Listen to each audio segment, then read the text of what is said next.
Donald Trump és un home que neix en una família benestant de Queens. Queens, com sabeu, és un dels boroughs de l'estat de Nova York, i com és Manhattan, la gent va a Nova York i diu que va a Manhattan i diu que ha anat a Nova York. No, ha anat a Manhattan és una part de Nova York, però Queens també és una altra.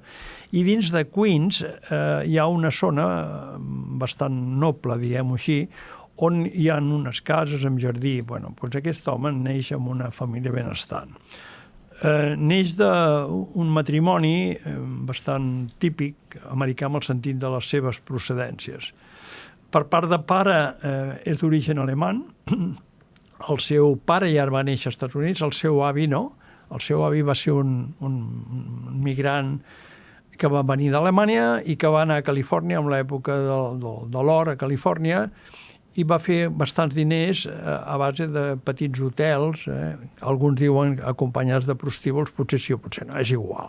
El cert és que va fer bastants diners i el fill ja va assentat, es va dedicar a una altra activitat que en parlem, que és el món immobiliari. Per part de pare. Per part de mare, aquesta no va néixer als Estats Units, va néixer a Escòcia. D'això s'explica que ell tingui un resort i un camp de golf important a Escòcia, perquè ell és molt familiar, extremadament familiar. Protegeix els seus més íntims.